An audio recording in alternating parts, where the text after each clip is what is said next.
sa mga bituing talaga namang tumatak at naghatid ng kakaibang ningning sa showbiz. Ang babaeng una nating minahal dahil sa kanyang ginintoang tinig.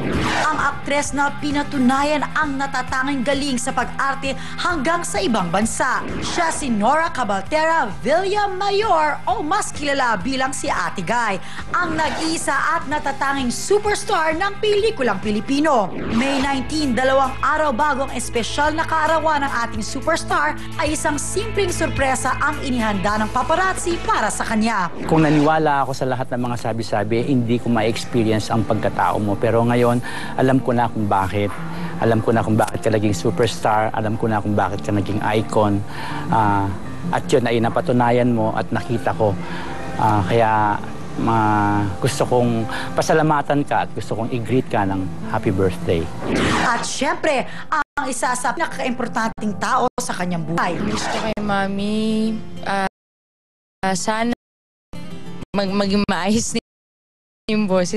Sana paggagamot nung lalamunan niya. Tsaka sana hindi siya masyado nagkakasakit. Yun lang naman. Tsaka masaya siya lagi. Yun lang naman ang gusto namin.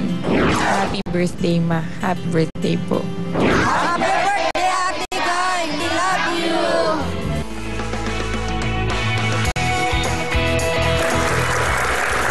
Mga kapatid, isa pong napakalaking karangalan na makasama natin ngayon dito sa Paparazzi Showbiz Exposed ang nag-iisang superstar, Miss Nora!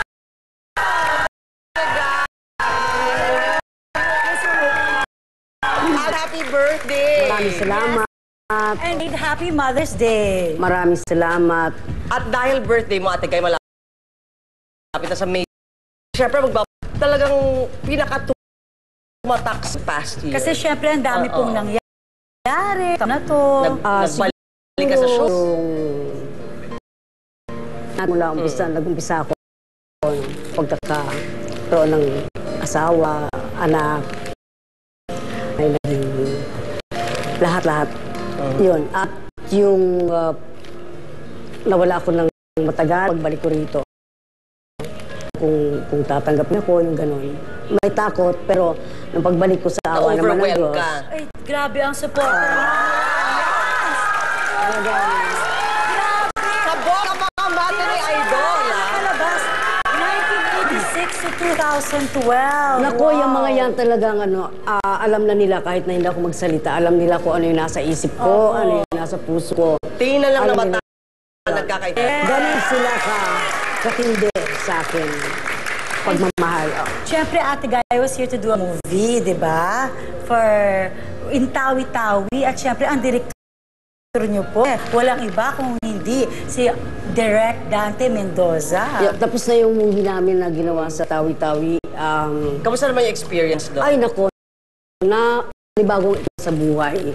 Dahil sa yung Tawi-Tawi, napakabago, lalo na yung si Governor Sahali, Mrs. Sahali, tapos si Vice Gov. So parang adopted Sahali, daughter ka na nila doon. At saka si Direk. Hindi ba strict si Direk? Ay, Cannes Film Best Director man. Hindi. Wala nga kaming ginawa kundi magtawanan sa set. At saka walang star doon, walang superstar, walang lahat. Pagka magkakasama kami, talagang pantay-pantay lahat. Mapunta naman tayo sa mga anak ng Ate. Pag-bonding ba kayo? Oo, nag-banding kami. Nagkaroon naman pagkakataon na ma-spend ang time together. Oo naman. Lalo na si Matet. Si Ian kasi malayo. Wala ka bang favorite? Pantay-pantay lang sila. Wala. Pag pinapalo ko sila, pantay-pantay din. Hanggang ngayon? Hindi. Nung bata sila, pinapalo ko sila. Pero nung malalaki na, ako nang pinapalo nila. Ay, naku, baliktad na. Yung mga tapuan nyo ni Lot, wala na yun. Wala na. Yun sa mag-ina. Oo naman. Kahit kapatid, sa pamilya, meron talagang yes. Naging matunog po kasi sobra nung share po na sinabi po ni ex-President Eric na kayo po talaga Tito Dolphy or sila Ate V, kayo daw po talaga ang karapat-dapat. Ano po? Nung mabalitaan ko yun nasa Tawi ako, sa totoo lang hindi sa isip ko, hindi talaga sa... Baka humble. Sa ano pa mambagay kasi baka sabihin, di ba, nag-iinarte. Pero sa totoo lamang, para sa akin, mas marami pang mga siguro mas karapat dapat na tanghaling national artist. At saka, kaya lang kung para kung ibibigay sa iyo, pero kung hindi man darating ang araw at kayo po tatanungin, sino po dapat ang tanghalin? Hindi ako pwedeng magsabi kung sino. Siguro yung mga nasa kinauukulan. Oh, you're so humble po, sobra. Kung sino pa yung so humble. Ay, mga iba ka, bago-bago lang.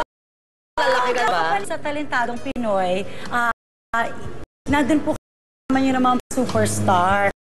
Open po si Juday. Nako, kahit anong ko yun eh. Ang ganda nila tignan, di ba? Mas chika nila. Parang maganda isang pelikula silang dalawa, no? Ay, hinihintay ko siya. Wow! Hinihintay ko Si siya. Ate V naman, na-interview ko recent, guys, sabi nga niya, hindi pa daw kayo nagkikita. And intrigahin, kung magkatapat man yung thy womb tsaka yung sa kanya, the healing. May message ka ba para kay Ate V? Go.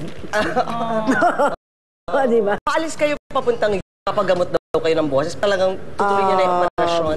Tuloy kami ng Boston para sa pagpapagamot. Ano bang pwede asahan nila sa inyo, Ate Guy, after yung trip nyo sa States, mga projects na nakaline dito?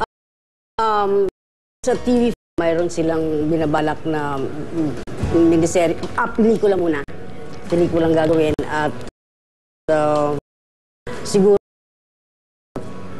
yun, baka sakali kung magagamot ka agad, gusto kong mag-search sa October. Bart Araneta yan. Oo, definitely dapat nila. Meron ka ba bang mahihiling for your birthday? Good health para sa lahat, sa mga anak ko at ang isang wini-wish ko yung boses ko para namimiss ko na kasi eh. At miss na rin. Yes, ang Pearly Shells. Ito po, meron kaming pa-happy birthday po sa inyo. Baka may wish po kayo on your special day. Happy Kasabi birthday ko na yung po. wish ko. Happy birthday, Ate Guy. Yes! Happy birthday. Thank you so much for that. Isang po kayo dito. At isang hihingin ko yung mga fans na kung ano yung pagmamahal nila sa akin, hindi talaga magbabago sa kabila ng mundo. At Siyempre, ganun din ako salamat. sa At kanila. sila lahat sa Ryan. Okay, happy birthday once Thank you again. very much. Maraming salamat. I love you. Maraming pang kita sa pagbabalik ng Paparazzo Miss Expo.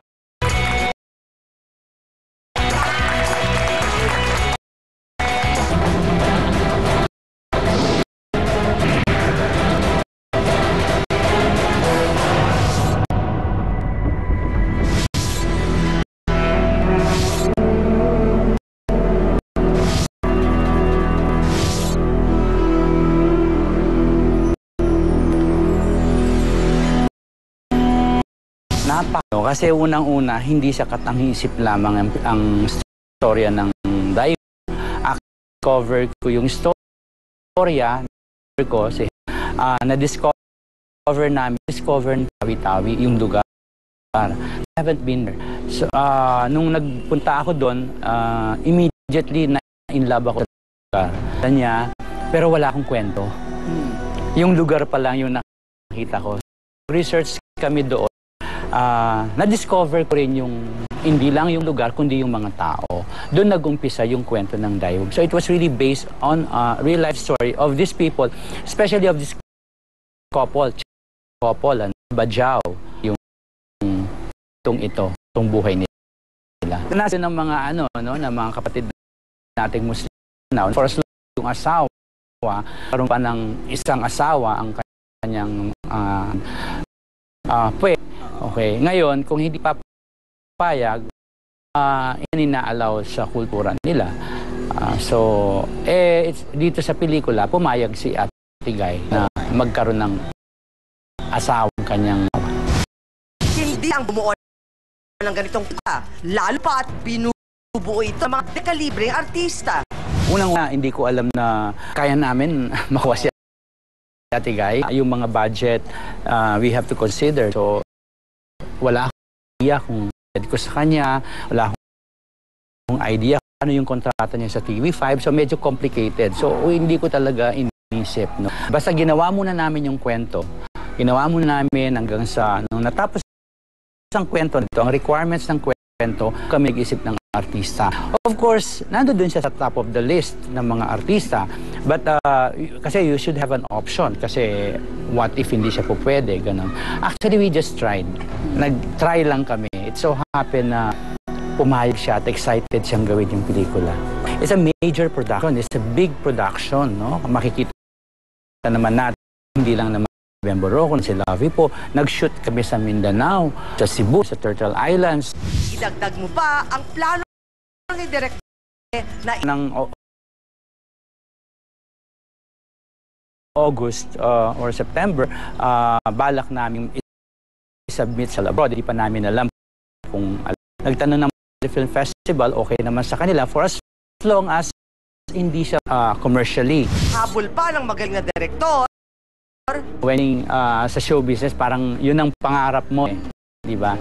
Pero parang sa amin, lalo na sa amin, parang it's a dream, no? Kaya kapag may nangyaring ganito, parang it's a dream come true.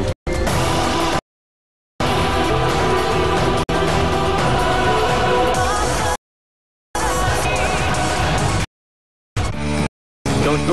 Babalik ang paparazzi dito sa TV5.